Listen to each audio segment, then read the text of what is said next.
by Sue Minahan. Welcome to Talk Cosmos, the show where Sue Rose Minahan and her panel of guests bring you leading-edge astrology conversations through a journey of soul growth patterns connecting astrology's energetic cycles. Get ready to understand your path in the cosmic roots of the stars.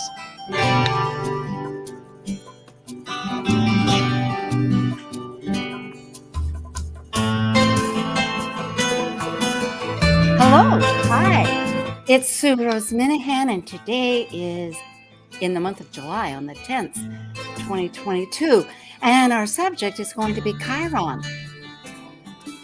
Find your freedom.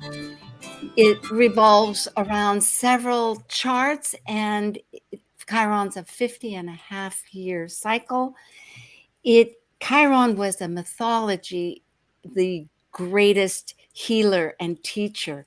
He taught the gods, and he was a son of Saturn, the planet, our planet, the furthest out that we can see for so many years until finally Uranus was discovered. And he's a half man and half horse. That's what a centaur is. And he, unfortunately, was unable to heal a wound. We can discuss this later. And as a result, has a lot to do with our process of humanity, of life and death. So this is time now for Planet Buzz. Focusing on planetary ecliptic orbital cycles and planetary pairs called synodic cycles connecting the planets at the same degree that begin our relationship, these are the members of Planet Buzz. I'm Sue Rose Minahan, founder of Talk Cosmos, an evolutionary and eclectic astrologer and consultant, plus a certified color energy coach.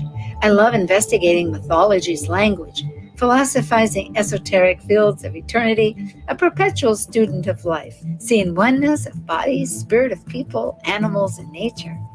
I explore creative expression as an artist, a musician, and write abundantly, poetry to stories, and celebrate humanity's individuated, co-creative life force experience. I'm Lesley Francis, host of my own podcast, Coloring Outside the Box, and official astrologer for Female First, an online British magazine.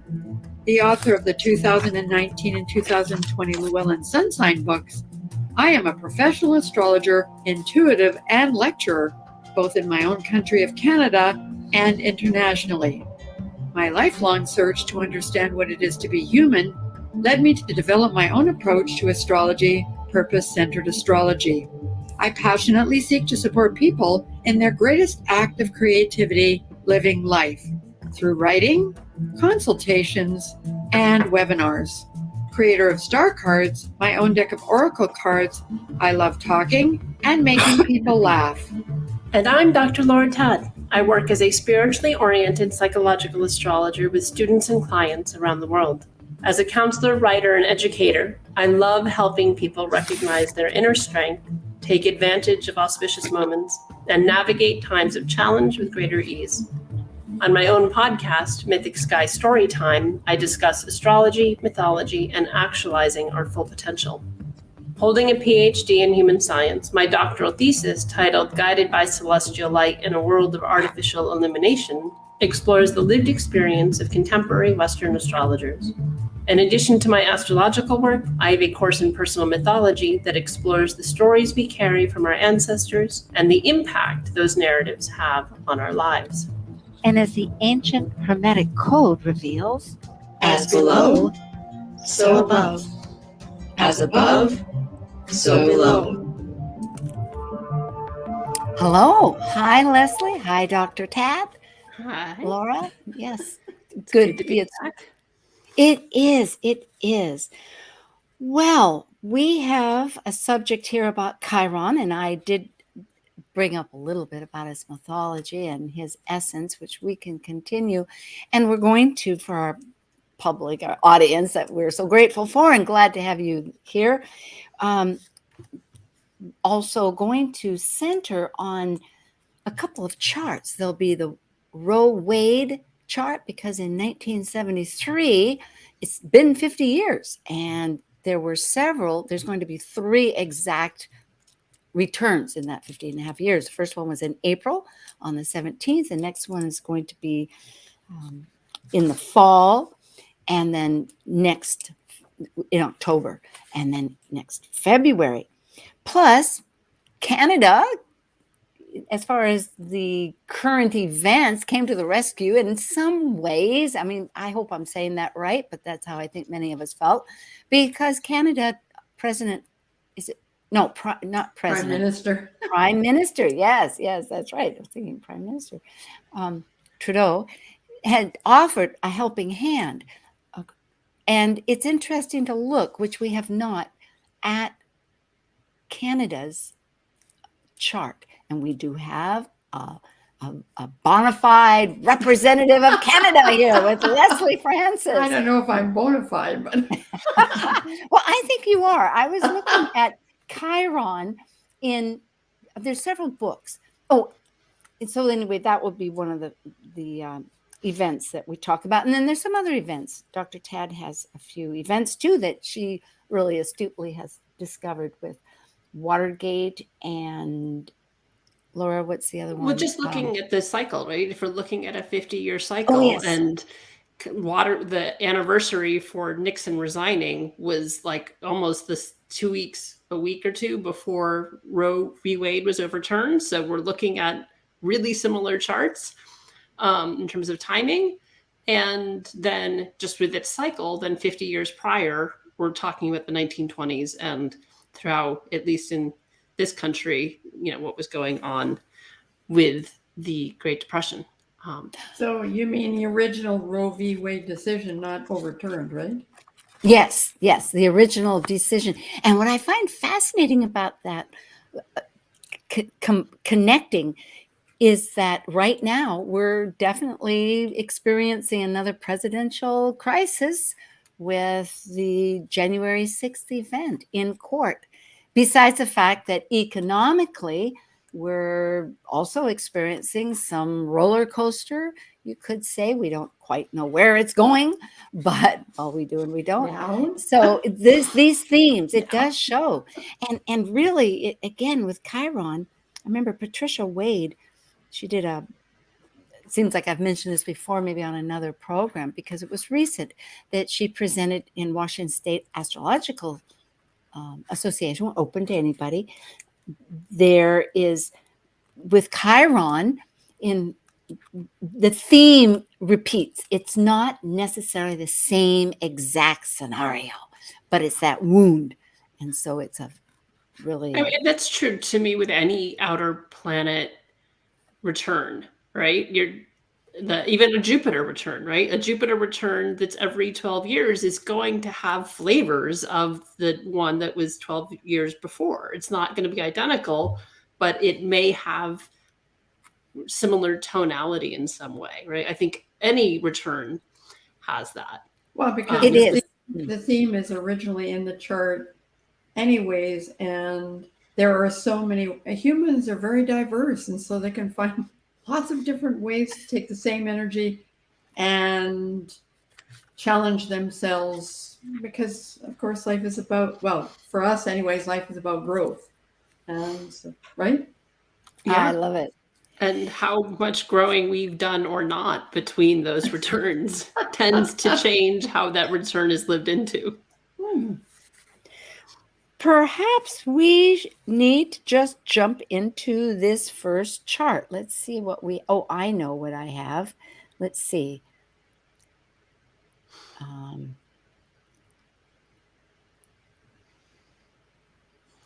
I've already shared screen. Excuse me. Yeah. Okay. Go ahead. Well, just to frame Chiron a little bit, part of when I work with clients, right? Chiron is the wounded healer.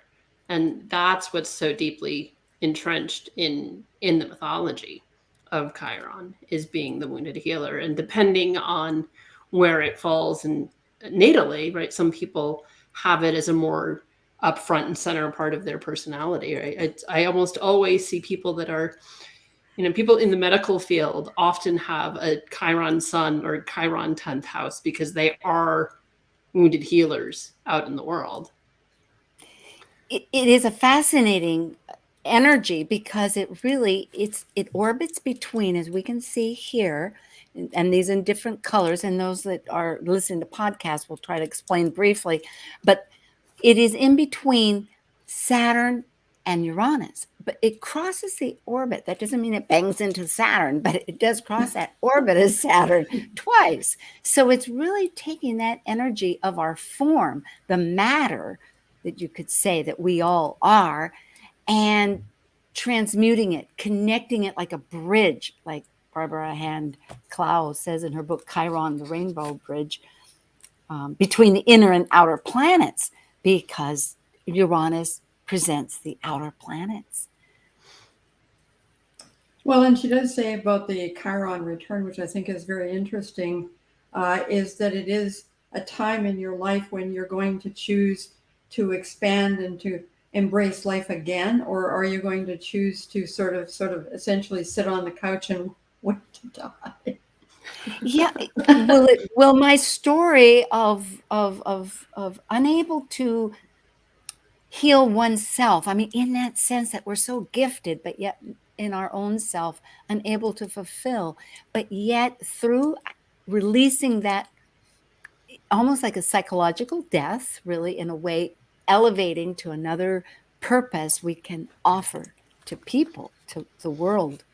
Well, life is painful, and whatever, there is also a gift in whatever wound that is. And so if you understand what that gift is, then again, it speaks to me always of being able to use your life experiences in a way that where you can grow. Oh God, my brain just went sideways. It's perfect. Well, that's okay. That's what Uranus does. Uranus goes sideways, thank you, and it spins backwards.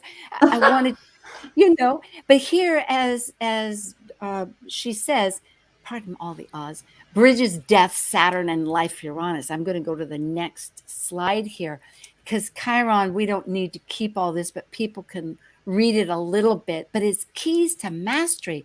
That's what I thought was so great. I love how she says it's an ensoulment, that it's that embodiment of our highest essence that goes deep into oneself. I think maybe that's what you're picking up on. And of course, Chiron teaches all the divination in that. So here we have our first chart of Roe versus Wade. That was 1973 with a biwheel with its first return, which was April 17th, 2022. And I'll give the specifics for the podcast. That was at 8:23 a.m. East Coast. Could we just have a quick, maybe it would be a good idea just to talk first about the symbology of Chiron in the U.S. natal chart? Oh, sure. Let's see. I think I have that there. I have Canada. No, Where do Canada. I have it? Oh, you know what? Did I sure hope here we have our return, the USA Chiron return, which won't be until 2024, but it does show Chiron in our United States. That's what you're speaking of, the United States chart at 20 in the fourth degrees. house and at 20 degrees? Okay. Yes, 20 degrees Aries. Okay. So yeah, I mean, so looking, if we look at Chiron as the wounded healer, then this is for the entire US, right? This is the wound that we carry as a nation. And part of that is at our core identity, because it's Aries. Who are we? And wounds around who we are. Yes. Right? And in the fourth, go ahead. Yeah, no. Well, I was going to say, and exactly, it's the root of it, as they say. And the root is also our intergenerational trauma, which I think is what Lesley had said in our little pre-chat. But also, it is, yes, it's the childhood, it's our roots of who we are. And it is an opposition to Saturn in the US 10th. So that brings into the whole notion of who's in charge. Mm-hmm. It really speaks to, I don't know if we realize it when we pick the theme for this, but this really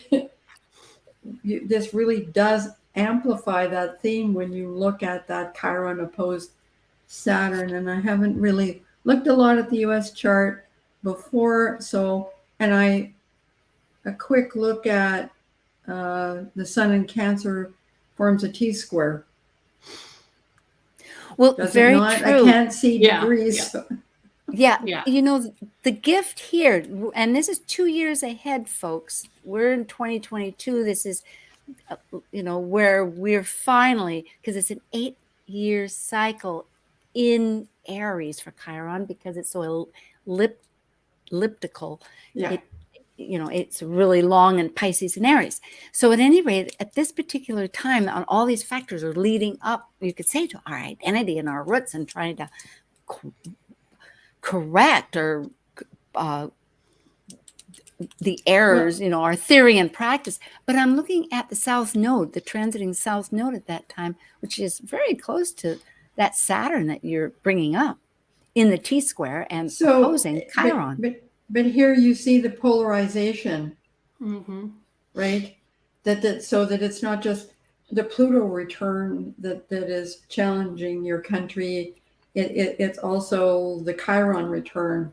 Yes, absolutely. Right? And that's at the heart of it, I think. In other words, I think the Pluto return, in my estimation, is only the forerunner to get our identities, because that's what who are you except for your identity? And we have a national identity. And it is about, is it okay to be me? It's in Aries. And what about my roots? They came from another country. They took over the land. They are for people.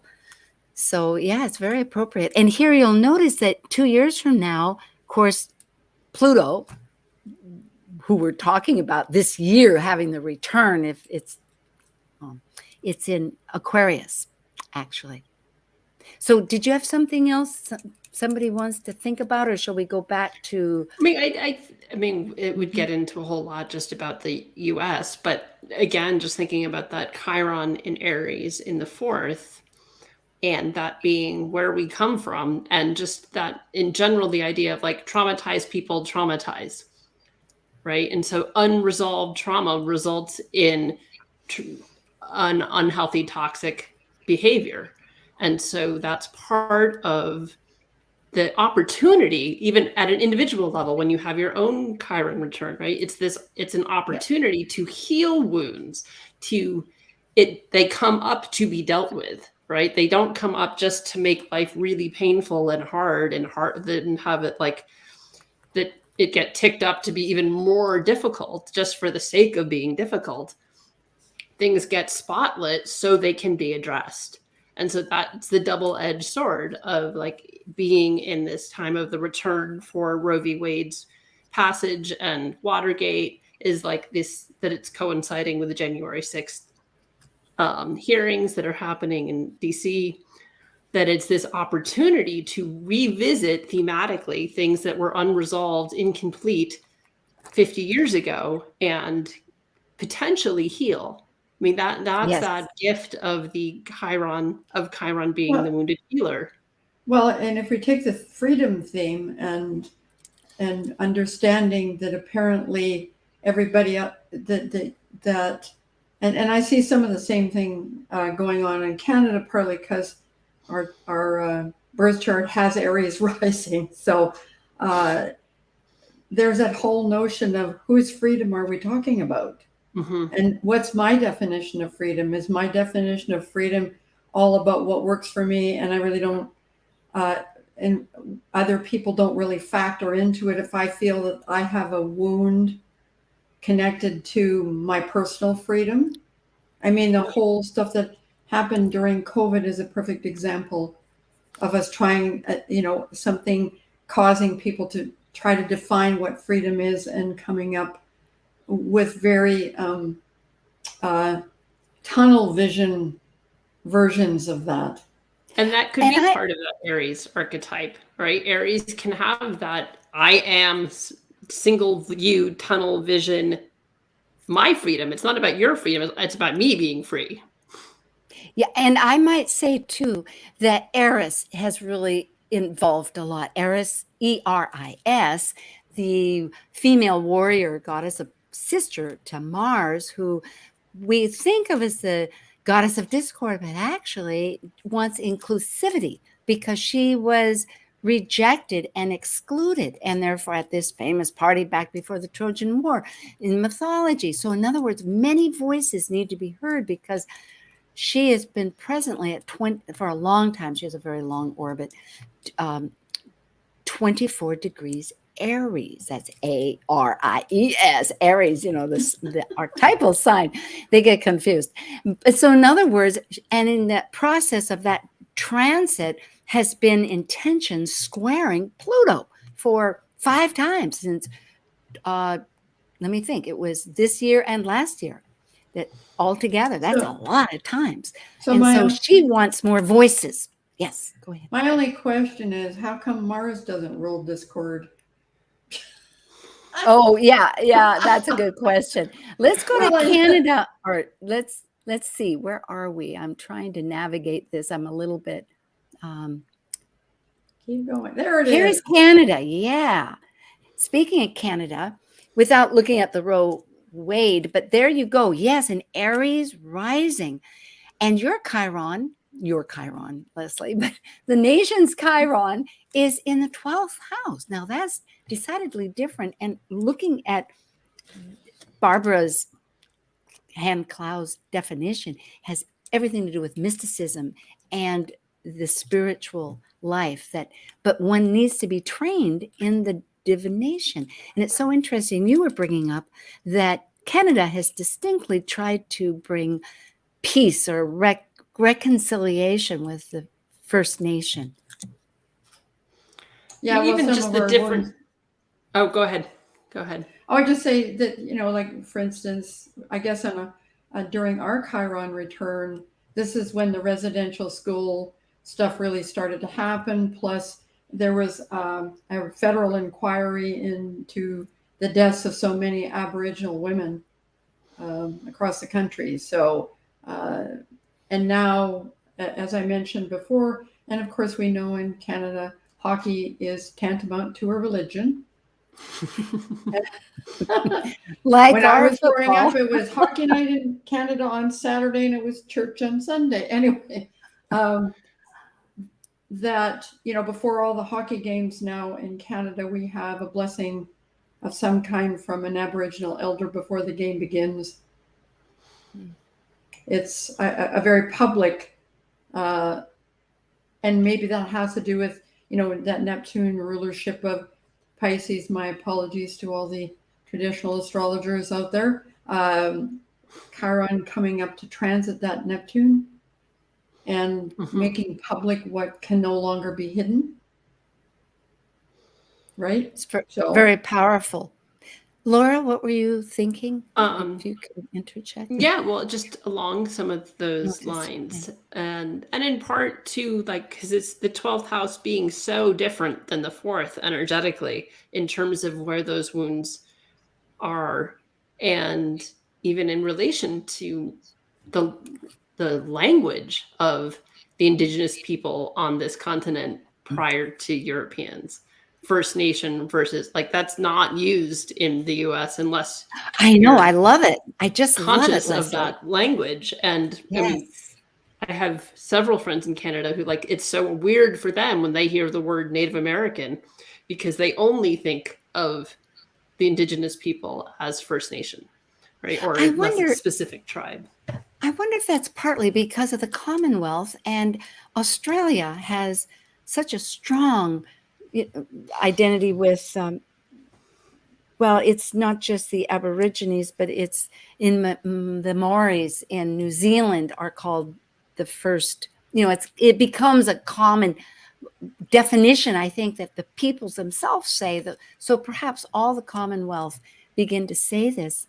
I'm not sure. But what strikes me in this chart also is that Canada, the sun is also in the 4th house. It resonates very closely in another spectrum to the United States, where both Cancer countries, yet here Canada would think very much of their family in the 4th house. And then with the Aquarius exactly conjunct is very much like the United States moon in Aquarius. I said Uranus, not Aquarius. I meant to say Uranus is conjunct. They're both at 8 degrees. They're just separated by minutes. It would be what I'd call Kazemi. Well, yeah. And so, but this, okay, so this is the chart for the official declaration, the actual passing of the British North America Act, which gave Canada its independence. This is why this chart is because as always, in the US you have a debate about which chart is, Yes. the chart of the Declaration of Independence. In Canada, it's a case of which chart should we look at? Do we look at the chart of the passing of the act? Well, this chart shows you that this is the, in my mind, the strongest chart, simply because this is a chart of independence, Sun conjunct Uranus. And because there was another chart, and that was the chart. So this is when the British North America Act became law. And then there was the actual announcement of that. And, but for me, because this is so symbolic, and we get our own homeland, Sun and Uranus in the 4th house. It's ours now. You can't take it back. Yeah. Well, I'm bringing this chart up. We have a few minutes before our break because Prime Minister Trudeau did extend for the Roe versus Wade crisis here, that people could come to Canada for abortions and support. And we haven't really looked at the Roe Wade chart in comparison to the United States, but it is quite telling here to see how Ceres, that looks like the question mark there, that I've got the arrows, it's the natal Ceres of Canada is in the 8th house, and the transiting south node is conjuncted exactly. The transiting Ceres is within orb, has just passed the natal Venus, which is also a very, nurturing values.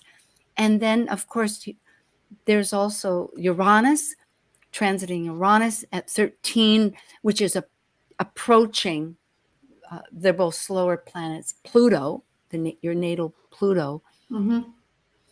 Besides the fact of the 12th house, Chiron, that perhaps either of you want to mention. And the Jupiter and transiting Jupiter conjunct the natal Chiron. Exactly. Plus, transiting Chiron is conjunct natal Neptune that you brought up, Lesley. So it's really transformative.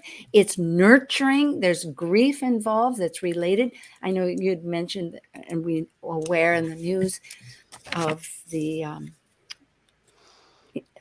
First Peoples. Is it First Peoples? How do you define First Nations? Yeah, the deaths, many women. So that was within the last half year at least, if not before too, all of this. And the mass graves that's been going on for the last 3 to 4 years. Yeah. So and the mass graves that came out around the forced at the residential schools. Yep. Further pain for us to. So actually, Canada has already experienced, just to recap, at 26 degrees Pisces, your Chiron return, which you had already mentioned. So you're in the process of finding some resolution. Yes, and we will have some too. Well, it is just about that time to break away and come back. This is Planet Buzz on Talk Cosmos, July 10th, and I'm with Dr. Laura Tadd and Lesley Francis.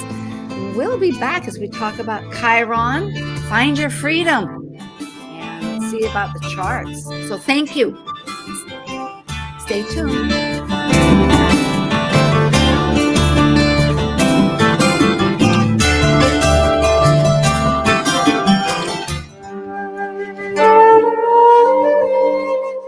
While we take a break from this week's edition of Talk Cosmos, let's take a look at this cycle's archetype. Currently, we are in the period of Cancer. By leading a cycle based on connecting mental communication to the external, the energy of Cancer involves emotions, which create our personal story through our emotional associations and attachments. As a cardinal water sign that is nurturing, Cancer needs to process emotions in one's own internal rhythm of cycles in order to complete an evolution. Most people go through the motions of living but are actually only existing. At some point, when the feeling of exhaustion or emptiness is loud enough, questions begin to arise. How do I begin to find my way back to myself? Who am I? How do I heal? These questions are crossroad points in a person's life. Come reset, relax, and rejuvenate to your best self on August 23rd and 24th. Start your journey of healing at this 2-day virtual event focused on working with fear. Immerse yourself in meditation, color therapy, astrology, and much more. Presented by Padma Life Coaching with Marie O'Neill. You will receive items to support your energetic journey. Our practitioners are waiting to work with you. To learn more and to register, go to virtualhealingretreat.eventbrite.com. Don't wait. Register now. This is Martha Norwalk every Sunday morning beginning at 9 a.m. Thanks in part to Dr. Nels Rasmussen at healingministryforanimals.com, we cover the world of animals. This week, July 17th, it's Behavior Training and Healing Sunday with me, and talk with your animals or human loved ones on this side or the other, and personal awareness coaching with Natasha Venter. Hope you can join us and plan to call in with your questions for either one of us or for a personal reading with Natasha. Martha Norwalk's Animal World, Sunday morning, 9 a.m. to noon, right here on Alternative Talk, AM 1150. Talk Cosmos brings you leading-edge astrological conversations with hour-long programs each week on KKNW. The show goes live every Sunday from 1 to 2 p.m. Pacific. Talk Cosmos weekly programs are also available to watch live on Facebook and YouTube, along with daily chats throughout the week on the Talk Cosmos YouTube channel. While you're there, make sure you click like and subscribe buttons so you can get the full Talk Cosmos experience. Or, if you'd rather listen to the show archives with audio only, the entire podcast collection since 2018 is available on most podcast carriers. So, grab your coffee, tea, or kombucha and enjoy the show. This is Dawn Glinsky from 6 O'Clock Astrology, and you're listening to Talk Cosmos on Alternative Talk 1150 AM, where we discuss the meaningfulness of our roots in the stars. Talk radio with a purpose. Alternative Talk 1150.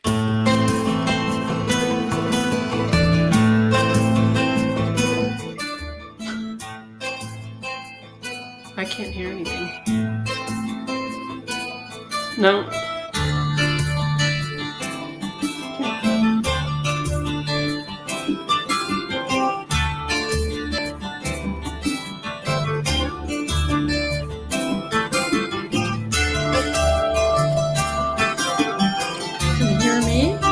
Yeah, now I can hear you. I think you're... I'm not sure what's happening, but... They're saying we have to unmute ourselves. Oh, I muted myself. Sorry. In my earbuds, that music it's beautiful. Okay, thank you so much. And I muted myself. Well, that was a good break. And this is back again. Hi, Laura, and hi, Lesley. I have a quote, George Washington, because Chiron, find your freedom. Liberty, he says, when it begins to take root, is a plant of rapid growth. So, and another one that anyway, so yes, there we are. So, Helen Keller, I'll add that one. I'm part of a group and found this. Alone we can do so little. Helen Keller, who is the deaf and mute person who became a Nobel-winning author and a lecturer amazingly throughout her life, she has said, alone we can do so little. Together we do so much. So as we look at Chiron, not just Chiron, it's Chiron. Now we had Canada, thank you, David. But let's go to the United States with Roe Wade, shall we? With the first Chiron return. Let's see, what have I got? There's Canada. No, I want to. Okay, here we are. U.S. Natal Chart, July 4th, 1776, 5:10 p.m., Philadelphia. And this is the second one, not the one from April that was right before the leak. Oh, thank you. Okay, here we go. And so April 20th, 2024 was the first return at 11:14 minutes and 45 seconds. That's the USA Chiron Return. Oh, rats. It was the very first chart that you showed us before the Canada one. Oh, okay. Well, what happens is this is, okay, pardon here. Thank you. There we are. Yeah, April 17th. That's right, because it's all both in April. The Chiron return for the United States is April 20th, 24, whereas this is April 17th. It's passed at 2022. Okay, 8:29 in the morning. There we be. And the biggest takeaway that I see from this, besides the fact that we're having our Pluto return, which we've discussed, is transiting Ceres, our inner dwarf planet that orbits between Mars and Jupiter, that's conjunct our natal United States natal Mars, a trigger point. I know Israel Ahosi, the president of the Astrological Lodge of London, has been on several talks this year. It's wonderful talks. And he was bringing this point up. I think on the solstice, we did one on the 19th of June, that anything approaching our natal Gemini Mars at 21 degrees is a kind of a trigger point. Well, and thinking about, for folks who don't know, each Ceres is Demeter in Greek mythology, right? So she's very much tied to the mother archetype. And so that being so up front and center when we're in this time of maybe that term being forcefully redefined, that could be part of what's coming up around this time with that. And yeah, I mean, I think it's just interesting timing and what needs to heal around what was not. It was such a fight to get to the point that we were at 2 weeks ago, and what, the double edge of things of, okay, but what could be done that could move things forward in a healing way, as opposed to just the traumatic way, right? And that release, that this piece of freedom that we're talking about. Well, part of that in Chiron's story is when he is in the most agony, he ends up being released. He ends up being free. He has to give up his immortality, but he is released from that. And so there can be a piece with Chiron of what is it that we need to let go of in order to access our freedom. And it could be, if I might think, because this has been complete. Roe Wade is no longer in effect. It was based, as you, Laura, have brought up, on privacy. So really, it's been brought up that in the future, what needs to have is equality, for all. And there is an act there. But because I'm noticing, and it has been brought up too, that possibly throughout this family, I think it was Sam in the USA Pluto Return Power Talk that we did last week, that brought up, or maybe it wasn't Sam, there were several people there, but Sam Reynolds, I'm referring to, Justin, Elsie, and Marie O'Neill. And it was about the family aspects, that possibly out of all of this, that family values will be supported more. It's a hopeful thought, because I am realizing that since it's done and over, nothing is in stone. There are going to be 3 more returns. And this has become a very big issue of rights. More rights are on the table. Who has the rights? And what voices are being heard, and what you're presenting, which I think is very true. How are people going to be embraced? Because there are also some asteroids. Juno is with a strategist in the 3rd house. They're in Aquarius, down at the very bottom. Looks like a little sunflower. And then also we have Vesta, the hearth, with the North Node. So there have been voices that have been, maybe that's the best ideal. And I think too, just thinking about the polarity point of Aries, if we're talking about what really would codify things is equanimity, well, that's Libra. That's the polarity of Aries. That's where we're needing to, and maybe the gift in the US having Saturn in Libra, the healthiest expression of it is that actually being codified, that having structure and stability to it, that Saturn could add to Libra versus Libra really being uncomfortable with rigidity, that it could create structure to fairness, structure to equanimity, potentially. Yes. I like That's this. like the healthiest possibility. I don't know that we'll get there, but that's a potentiality.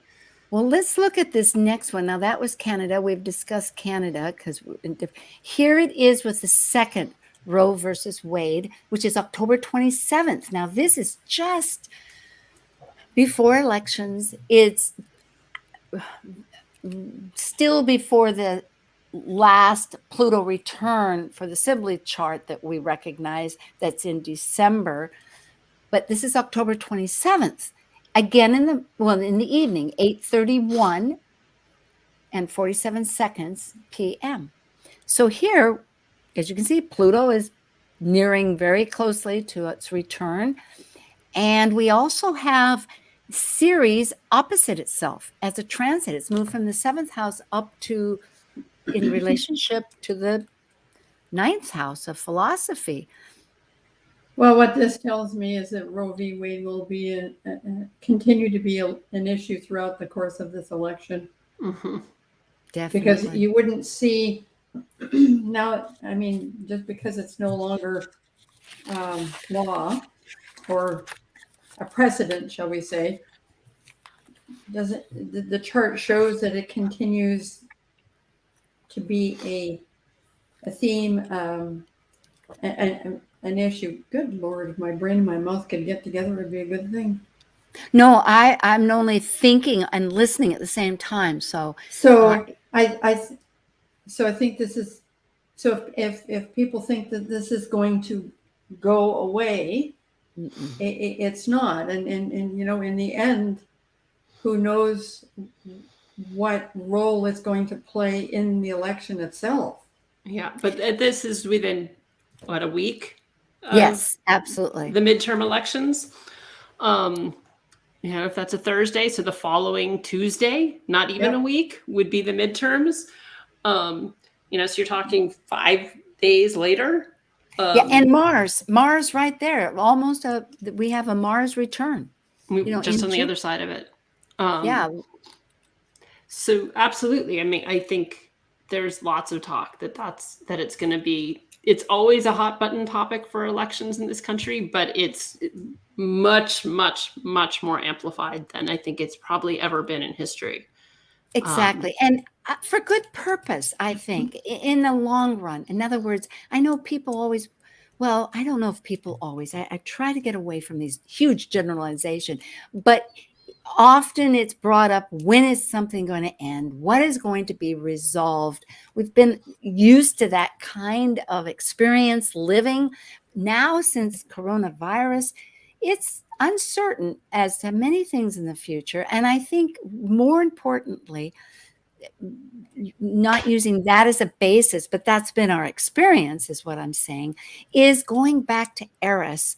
That is, like, Eris is that little, it looks like an arrow going down. And if you look at the Aries house, it happens to be in the 4th house in this chart, not far from our Chiron. And Eris wants all the voices. So this has been one way, I suppose, to get the extreme conservative, because I believe in this country, it has been the conservative constituents that have been mobilized to work stealthily through making these changes. But we have now opportunities to hear all the voices. And as you say, hear them we will for some time, for years. Yeah, and I think this period speaks to other crises in this country as well, right? It speaks to what's going on in education. It speaks to right here in Georgia, where they want to, ban talking about racism, right? In Texas, they want to change the textbooks to remove the word slavery and replace it with involuntary relocation. Oh my goodness. Yes. And the state of Texas publishes most of the textbooks for the country. I remember that came up about 4 years ago or something during. Yeah. So that's part of this. Who are we? Are we going to be accountable for the wounds we have caused as a nation? And to ourselves. I mean, we need, let's see, what do I have for another chart? Maybe this is it. Yeah, I think so, because I think the next one is the third return, which is February 16th. There, Mars is still evident. Mars, is going to be retrograde in Gemini, and it will have a 3-year process of us to review the actions of our words, which might be the new warfare of the future, since combat gets a little tense. Quite tense, I'm speaking. I mean, it's extremely tense. But and the gift Ceres of that is at the top. Mm-hmm. I think the gift of that Mars in Gemini can be getting better with words, because it's one of the reasons that the Republicans in this country have had the success that they have is they're really good with languaging, of getting people to agree with them because of how they language things. So in regards to abortion, the phrase partial birth as opposed to second trimester. Yeah. Changes how many people are going to flip to your side. Right. And so being more proactive, that Mars drive proactivity. How can we use language proactively in a constructive, inclusive way, as opposed to a dividing way, which is what it's often been used as? Is how do we exclude people with language? But in the Gemini, how can we bring people together with language and the actions we take in relation to that? That's excellent. And Lesley, I can see you looking at this, and I will bring up, we have Ceres, the archetype of the grief and finding that sustenance within ourselves, one could say, at the midheaven up at top, the question mark. And then besides Mars, which is approaching another return. But then we also have down at the very bottom, in the third house of our communication, to support what you're saying, the transiting Sun and Saturn exactly conjunct in Aquarius. This is the day after your birthday. Well, anyway, this is... Well, the 15th is my birthday, but I know this is the 16th. My solar return. No, this is next year. But I know. And it's conjunct our moon. So there's a lot of emotional stories of redefinition. Well, or restrictions, more restrictions. Yeah, it takes extremes to get to a new platform sometimes. It's true. It's... What were you going to say, Lesley? Well, it's, that there's a wealth of possibilities with any transit. And so it's not always easy to determine exactly what it could be. Although when we're talking about mundane astrology, the things get a little narrower, simply because we're talking about a country and its inhabitants as opposed to a single human being. But I did want to say that, that as far as Chiron, the natal U.S. Chiron and Aries is looking at what wounds do you create by seeking personal freedom? Like what is freedom the same as my friend Stacy Simpson, who is an evolutionary astrologer who lives in Vancouver, was talking quite a bit when we were talking about, all the freedom stuff about coronavirus. And she said, are we talking about freedom or are we talking about individuality? Like, how do you define what the difference between those two things are? Because here's the deal. Whenever you make a decision, there are consequences. It doesn't make any difference what decision it is. So we seem to live in a world where we want to make a decision without there being any particular consequences. And I think that is part of that Chiron and Aries, because it is, and you guys have had that Mercury opposed Pluto being triggered with the Pluto return. So again, people have become really polarized. And when we are trying to find our personal freedom, how do you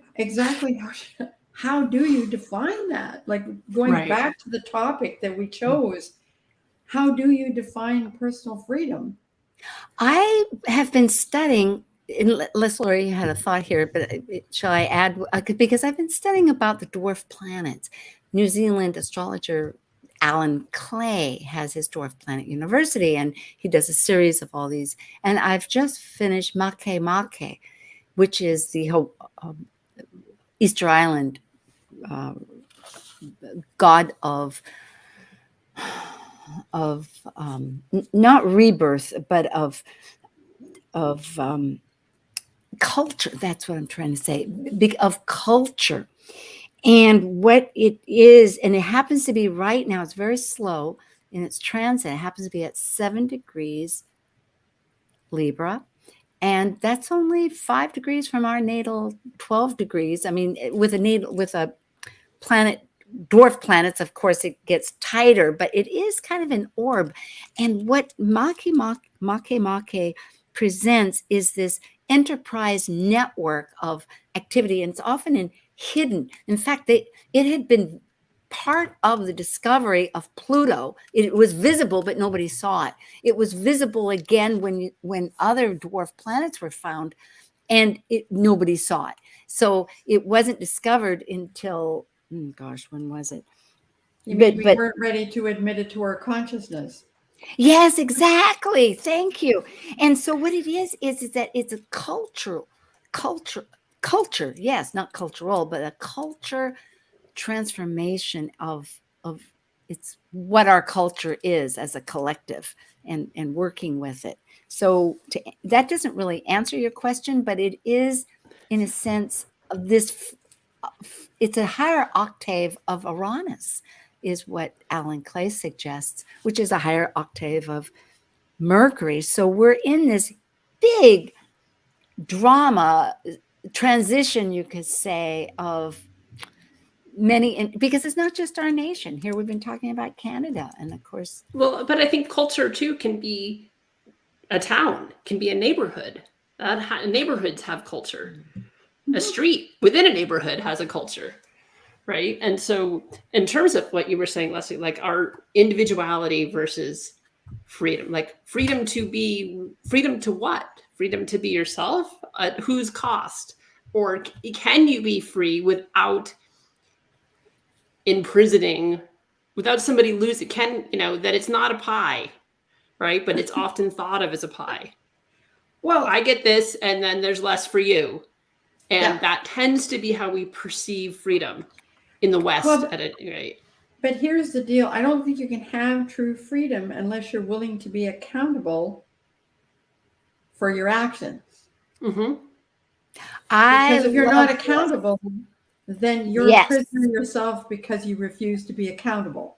I think we've got to the core of this. We only have about a minute left here. And I really feel that asking this question, it's like, what does it mean to be an individual? Because really, if you look at Chiron had his wounds, but in the sense, he gave up that sense of who he just was and gave his gift to another.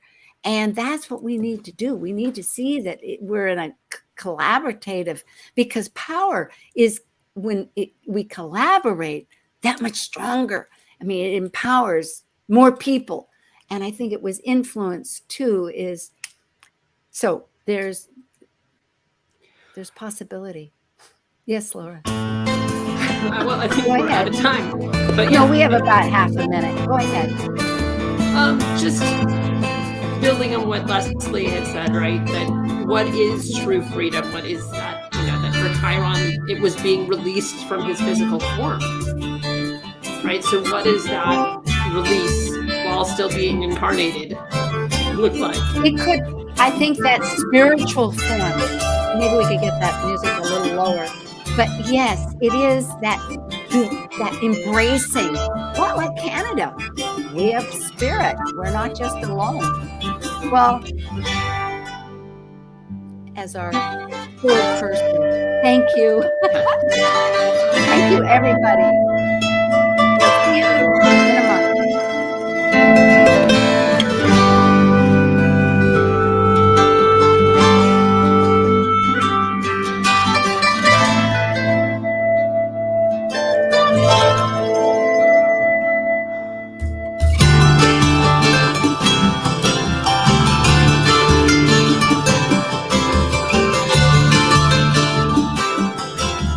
Thank you for joining us on Talk Cosmos, the show where Sue Rose Minahan and her panel of guests connect soul growth patterns with the energetic cycles of astrology. Be sure to tune in next Sunday at 1 p.m. Pacific Time to continue your journey through the roots of the cosmic pathway. The views expressed on this program are those of the host, guests, and callers, and not necessarily those of